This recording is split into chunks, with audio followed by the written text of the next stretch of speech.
Spock tries to cut a deal here. He's like, listen, if you just watch this one episode of Star Trek, then if you don't like it, we don't have to watch any more Star Trek episodes ever again. Just watch this one with me, okay? Perhaps I could use this as an excuse to go to those far-off planets with little polka-dotted people if necessary, and be able to talk about love, war, nature, God, sex, all those things that go to make up the excitement of the human condition. This is the captain. Captain Christopher Pike. Spock here. This is the captain. Our intentions are peaceful. This is the captain. My name is Christopher Pike. Sir? What are we running here? A cadet ship number 1? Sir, I was wondering. Captain Christopher Pike is a way out of any cage, and I'll find it. We've lost the captain. This is the captain. Captain. Does that make you happy? Sir? This is the captain. Captain. Engage. It appears, Magistrate, that the intelligence of the specimen is shockingly limited. Hey everybody, welcome to Humanist Trek. It's a Star Trek podcast about the humanism in Star Trek.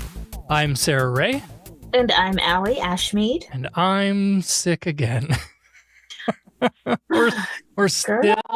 we're still sick. I don't know how to even quantify time at this point.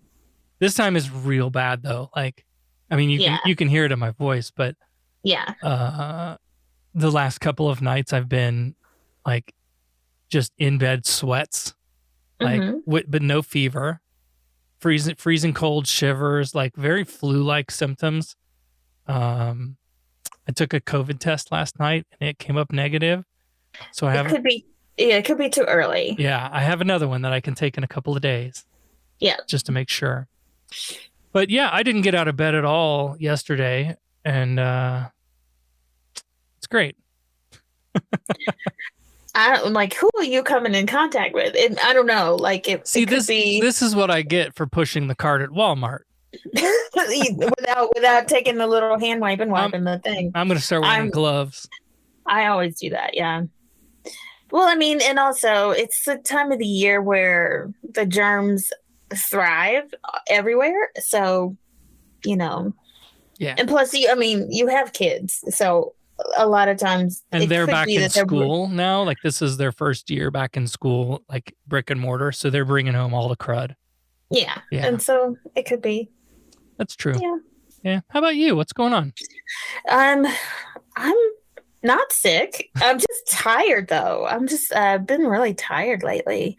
And then I'm just watching my backyard be transformed. The saga continues with this house.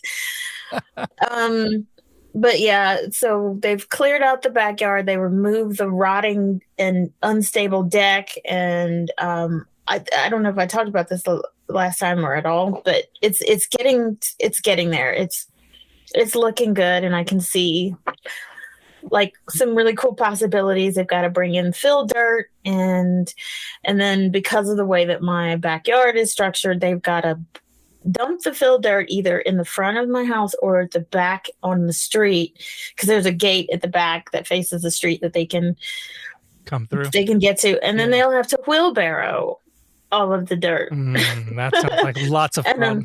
I'm just like, I just want this done and done right so that I never have to call anyone to do anything in my backyard again, because it's very difficult to get to. And it just was a mess before. So it's exciting. Looking at the pictures you posted, it looks a whole lot more open now. Yeah, now that they've pulled all of that stuff out. A lot more open. And the guy that's doing it, he's pretty much a genius. So he's like, well, I'm just taking his advice. And so it's kind of cool. Kind of cool to see it happening. And I'll be excited because once it's warm, I can sit out there. But that won't be anytime soon. Snow's coming, so. All right, well, let's get into our episode today then. It is Star Trek, the original series, Season 1, Episode 12, The Menagerie, Part 1. Sir, contact with an object. It's moving toward us. No visual contact yet. Deflectors, full intensity. Pursuit. Yes, Captain. Anything on your scanners? It's coming at light speed. Collision course. Visual contact. Anything, over? All wavelengths dominated by ionization effects, sir. All engines full stop. First, I think we have to talk about the set in this establishing shot. So we've got like a few officers milling about. There's some Space Needle looking buildings in the background, right? Yeah. They're supposed to be on a planet of some kind, and the lady is just like looking up absently into the sky. Very doe-eyed, sort of brunette. And she's got, I don't know if you've noticed this or not, but on her chest, we're used to seeing the Delta logo that the Enterprise crew wears, and she's wearing this flower-looking brooch. Yes. And if you're new to Star Trek, or maybe you're just a casual fan, the original idea was that like each ship or starbase would have its own design, so they weren't meant to all be the same. And later in the series, you'll see there are other ships that we come across, and they have a different design too. They don't all have the Delta. I didn't notice that. That's a good catch. Yeah. So KSM beam in, and and this brunette sets up a confusing situation. She's like, the Commodore's waiting to see you, but he's wondering why you came here. You diverted from your course. And Kirk's like, you called us. You called us. Yeah. So then we go to the Commodore's office. The Commodore didn't make that phone call. It was Captain Pike. Commodore's like, there's no way. No. There's no way that Captain Pike could have possibly made that call. And he says it's impossible for him to send that message. And he's like, oh, you don't know? You don't know about Captain Pike. And he says that, he was in an explosion on an inspection tour of a cadet vessel when one of the baffle plates ruptured. And he was exposed to delta rays. So whatever a baffle plate is. But he saved a bunch of children, but he was injured in the process. Right. Now, a keen eye will know here that this is unfortunately not Jeffrey Hunter reprising his role as Captain Pike in the cage. It's Sean Kenny, who also had a recurring minor character on the show. We'll see him again. Hunter was reportedly both unavailable and too expensive. He moved up in the world. Yeah, because this was episode 16 in production order, so Pike isn't able to speak in this condition, but his Stephen Hawking chair does let him beep and boop. One beep for yes, two boops for no, and all Pike keeps hearing is no. Hey, those fellas came in to see you, Chris. Beep, beep, no. Surely you'll make an exception. Beep, beep, no. Even you don't remember these guys? Even Kirk's like, if there's anything I can do for you, man. Beep, beep, no. Just no. And poor guy, his face looks terrible, badly burned. And then the chair, I don't know if you ever watched Doctor Who, but it reminds me of the Dalek. Like the bottom half, like he's encapsulated in this chair from the chest down. And it's like a triangle looking. It looks like a Dalek. So he's in the Dalek chair. Love it. So why the fuck did Pike call the Enterprise to Starbase 11? Spock. Dun, dun, dun. Now, we know from the pilot episode that Spock served with Pike then, and we learn in this episode they served together for 11 years, right? So there's a good friendship that's built up there. Right. And Spock asks to stay. Everybody else leaves, and Pike agrees. Spock starts talking to Pike, and he's like, I've got it all planned. It's only 6 days at maximum warp. And this is when Spock reveals over Pike's repeated no signals that he intends to carry out the plan that he made, and he has to do this and that he has no choice, and then we go to intro. After the theme, we get a fun night shot of that same area at the starbase, and Kirk and Commodore Jose are arguing about this telephone call. Spock says he received a call and put it in his log, but there are no computer records of any call from either side. Perhaps the records were altered. And Kirk is pretty much Team Spock here, but he's not so set in that belief that he's unwilling to consider other possibilities. Yeah. So Commander Jose calls down to the computer center. Did you notice this is a reused set from engineering? Oh. The color scheme. Oh, you mean Enterprise's engineering? Uh-huh. Okay. Yeah, we've seen that set before. Oh, cool. Does he address him as, is it computer center or computer sender? I think it was computer center. I swear he said computer sender, when he called down. I'm like, a silly name. and he asks, I think his name is Humboldt, like, have you checked all the tapes? And he tells him to check again because, Humboldt starts checking as he walks away, and he's like, all right, fine, I'll go check all the other shit. But then Spock sneaks into the room, and then he nerve pinches some other computer server attendant. Technician, yeah, some unknown guy, and then he takes out I have like a stack of floppies, and then starts twisting knobs and shit. Meanwhile, back in the Commodore's office, he introduces Miss Piper, the pretty brunette from before, and she's like, oh, I recognize Kirk immediately. My friend Lieutenant Helen Johansson told me all about his thrusters. Oh my. And we don't know who that is, do we? No, she wasn't in it. Okay, it was just some random woman who's just like, a name. Yeah. She was kissing and telling, and told Miss Piper. Well, Kirk's fucked just about everybody, right? Of course. In the universe. So. Back in the server room, Spock's fiddling with some of the computer systems, and he's basically programming in a set of fake orders from Starbase 11 to the Enterprise. And on the Enterprise, Uhura receives this message, top secret and encoded. But Spock's interrupted by another crew person, and they slap fight a little bit. But Spock ultimately neck pinches him too. Yeah, the fight was comical. It was. Because he was like, Spock was just standing there and he's just punching Spock. Spock's hardly not moving, like punching him right, left. And yeah, it was funny. So the destination, so I guess Spock has those discs, those floppy disks he keeps putting in. He basically is able to emulate Kirk's voice. And so he sends all this fake thing. At this point, I'm like, what the fuck are you doing?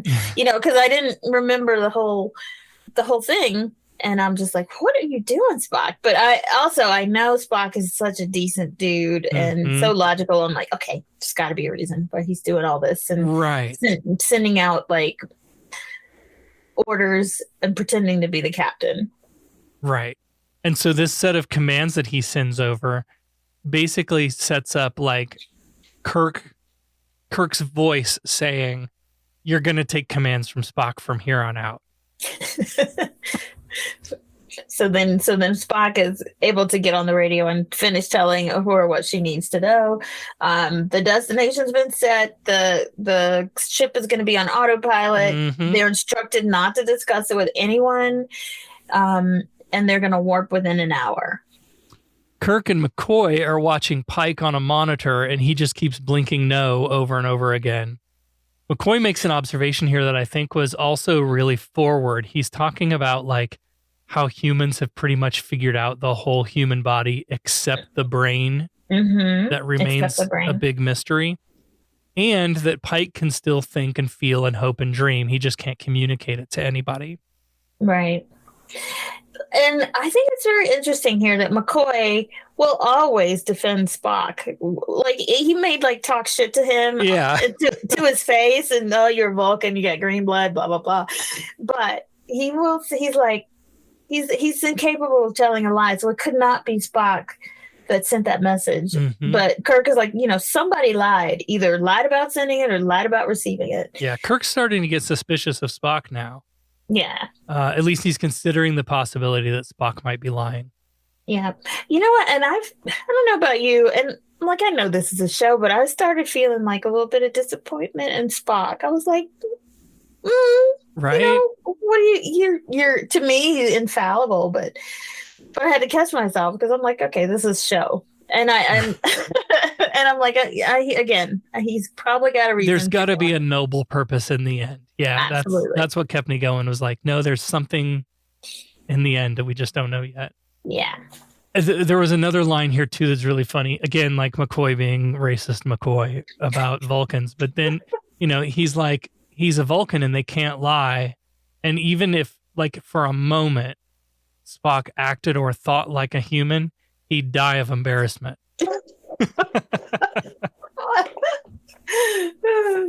He always got to get that punch in, though. McCoy gets a call from transporter control that he's needed back on the Enterprise for a medical emergency, but they don't have any details to give him. So Kirk joins Commodore Jose and Piper, and Jose is sharing all the classified information about Talos IV. All Kirk knows is there's a travel ban, and Commodore Jose says that going there triggers the only death penalty left on the books. Good grief. I mean, so there's like, apparently this General Order 7 is that travel ban where it says no vessel under any condition, emergency or otherwise, is to visit Talos IV. And then as they're talking, Miss Piper notices on the monitor screen that Pike ain't sitting there no more. He's gone. He's gone. And not only that, the Enterprise is warping out of orbit, leaving Kirk behind. On the bridge, everyone is a little unsure of what's going on. There's no navigator. Uhura gets a phone call, and Spock says to maintain radio silence. And as McCoy steps out of the turbo lift, Spock goes on the speaker and says that per Starfleet orders, Kirk was put on medical rest and Spock placed in temporary command. And of course, McCoy wants to know what the hell's going on, right? He knows he didn't put him on leave. Nope. There's no medical emergency. They called him up for a medical emergency, and there isn't one. Mm-hmm. And Kirk's been placed on medical rest, and he doesn't understand that. So Spock takes him down to quarters where Pike is, and he plays a recorded message from Kirk. But of course, it's not actually Kirk. It's another deception. The recording just says, it's Kirk's voice, and it says, hey, McCoy, Spock's in charge. Do everything he says. And by the way, don't ask Pike any questions. Yeah. Don't ask, he'll upset him or something. So don't ask him any questions because he's like, what the fuck is Pike doing on our ship? Mm-hmm. So back on the bridge, Hansen's picked up a Starbase shuttle tailing them and offers to slow down so they can catch up. But Spock's like, no way. Nope. On the shuttle, Kirk and Commodore Jose keep trying to call the Enterprise, but there's no answer. And they're almost down to 50% fuel. So they'll either have to turn back or be stranded in space. And Spock knows that, right? He's got the computer crunching numbers, and it says the shuttle, and at this point it says the shuttle has already passed the point of no return. Yeah. And they're arguing, though. Mendez and Kirk are like, they're discussing, rather, how much trouble Spock is in for doing what he's done. And he's either going to be court-martialed or disgraced, or was it even possibly the death penalty? I'm not sure. Back on the shuttle, the fuel runs out, and they've got 2 hours of oxygen left. They're still trying to figure out why Spock would risk his career, even his life, to go back to Talos IV. Spock pulls an unexpected move now. He pulls the ship to a full stop, puts a tractor beam on the shuttle, calls for security to the bridge, and hands himself over to McCoy for arrest for mutiny. McCoy and Uhura are like drop-jaw flummoxed at this. Security shows up, and Spock is confined to quarters. Like, Spock, no! What are you doing? Scotty beams in the Commodore and Kirk, and they discover that Spock still has the computer running the ship. Engines come back online, and Kirk tries to get the computer to release control, but Spock's got it locked down, and for some reason, he's watching on his little 8-inch TV. Can anybody just drop in on any part of the ship like this? Like, or do you have to have some kind of command clearance? Like, I can pull up on any of my Blink cameras on the house or whatever, but my neighbors can't, right? Yeah, like, so there's got to be a network security or something. Who has access to the cameras around the ship? That's what I need to know. So Spock's wired up the computer to cut life support if they disengage the computer control of the ship before they reach the planet. So Mendez convenes a hearing at which Spock requests immediate court-martial, which you have to have 3 commanding officers. And Kirk is like, well, you've only got me and Mendez. And Spock's like, no, Pike is still here. Pike's still listed for active duty. He basically waives counsel and he pleads guilty. And then they start this basically a tribunal with Kirk, Mendez, and Pike with his yes or no. Yeah, beeps and boops. This courtroom, man, they didn't put a lot into this set. No. Like, it looks like they moved some tables around in the cafeteria and set up some flags behind Kirk and Commodore Jose, who, by the way, are now wearing fancier uniforms. Right? Oh, I know. Like they're super nice. Like, like trimmed with gold and yeah. Spock basically tricks the Commodore into asking an open-ended question. And then Spock uses that loophole to present some evidence. So he sets up his old 8mm reel-to-reel projector. Scotty puts some popcorn on, and they settle in to watch 1965 Star Trek, the original series pilot, The Cage. Oh my goodness. The flashbacks were not just flashbacks. They were like whole long segments of The Cage, starting from the beginning when they get the distress call all the way to them going to the planet and meeting the supposed survivors and then them disappearing, and then they meet the Talosians, which is that was really long. Yeah. I mean, I know they were just like searching for material. So. Right. Well, and if you consider that in the original run, right, The Cage hadn't been broadcast. Nobody had seen it before. So it was new material at the time. But I do want to mention just how ingenious that idea really was. Like, they had a whole episode recorded and in the can that the network didn't want originally. And then, so to use that over again, and not only to use it all over again, to like drag it the whole fucking way into a two-parter, that was genius. Yeah. Commodore Jose still doesn't think any of this should be accepted by the court. No ships keep clear video records like this. This is clearly something Spock is making up. Right. I mean, it's like a third person, like video, where it's like they're watching a show, basically. Yeah. They're like, how in the world did they get this video? But with a single beep, Pike confirms that this is indeed what happened. Spock tries to cut a deal here. He's like, listen, if you just watch this one episode of Star Trek, then if you don't like it, we don't have to watch any more Star Trek episodes ever again. Just watch this one with me, okay? Too funny. The Commodore has seen enough, but Kirk wants to see more, so they put it to Pike to break the tie, and he votes yes to continue.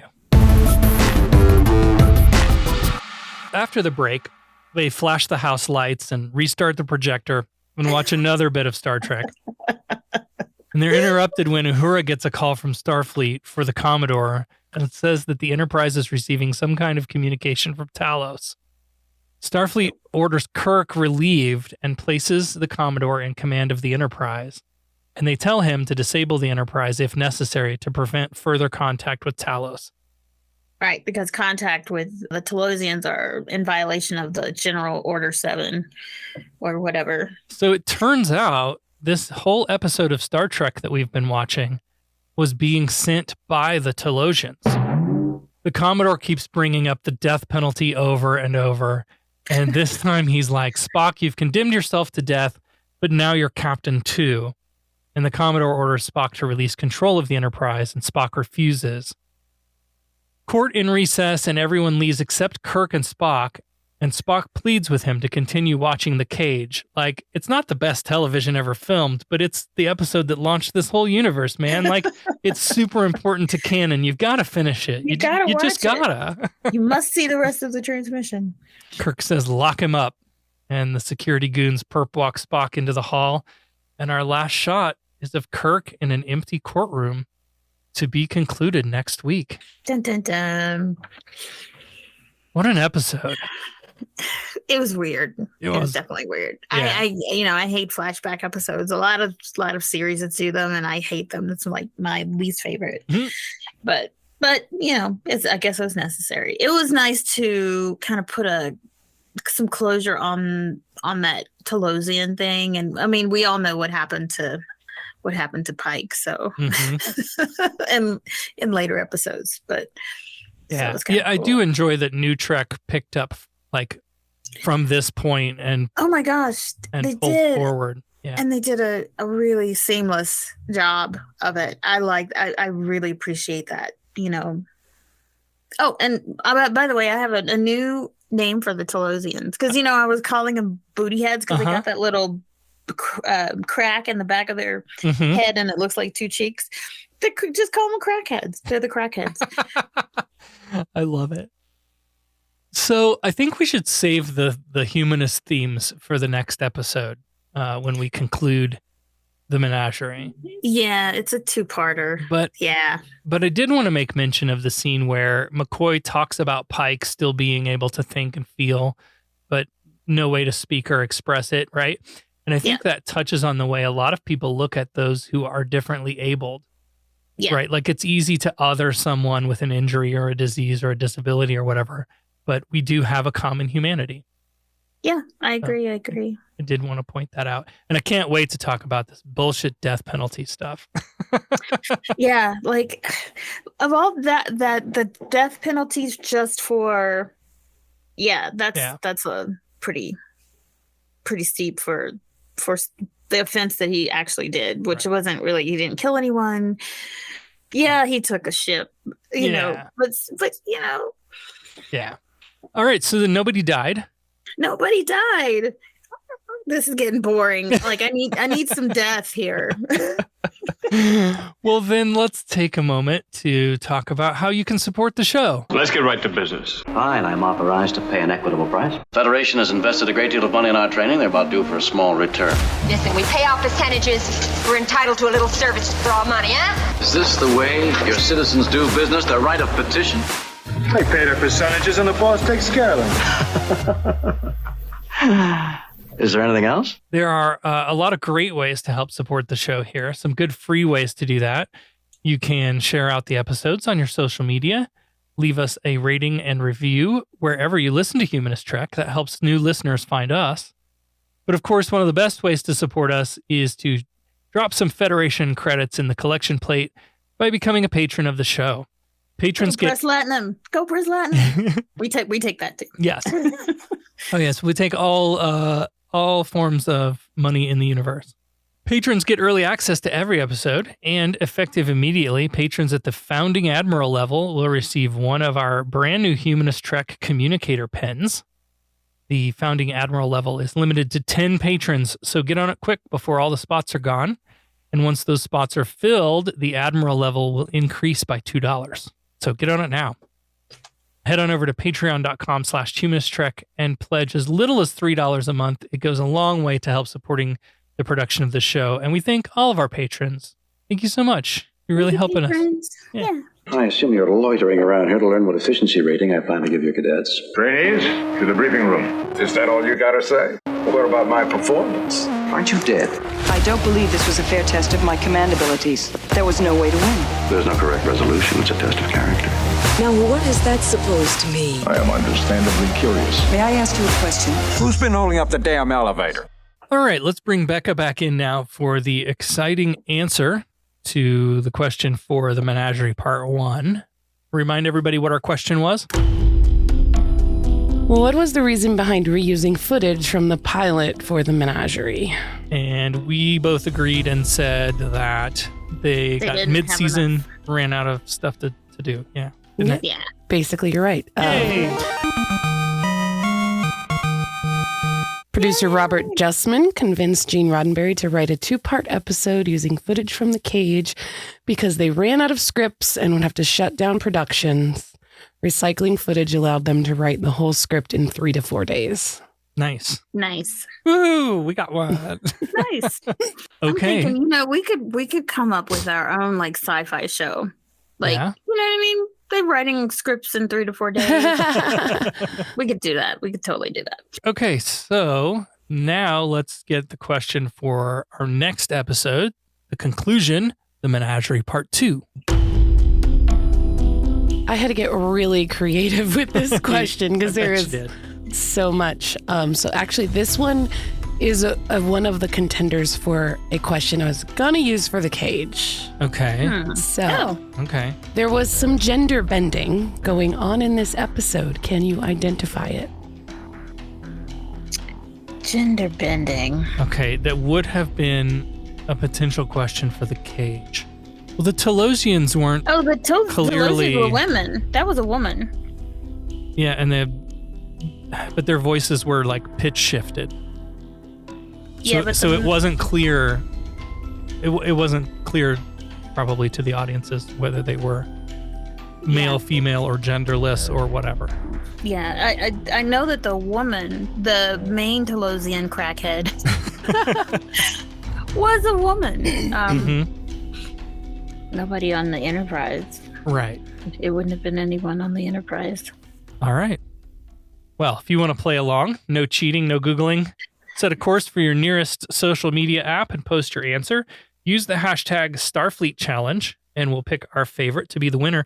You can also find us now on Mastodon and Hive and all the minor social medias, because Twitter is burning to the fucking ground, and we're making sure that we have our space claimed on all of the social medias should one of them turn out to be the dominant solution to the problem. All right, well, next time on Humanist Trek, Season 1, Episode 13, The Menagerie Part 2, the Talosians force Kirk to view Captain Pike's original mission to their world. So join us next week for the exciting conclusion to The Menagerie. Live long and prosper. Qapla'. Humanist Trek is available wherever you replicate your podcast. Follow us on all the social medias at Humanist Trek. Become a patron at patreon.com/humanisttrek. Open hailing frequencies to podcast@humanisttrek.com and visit our website, humanisttrek.com. Humanist Trek is a production of Sarah Austin Media.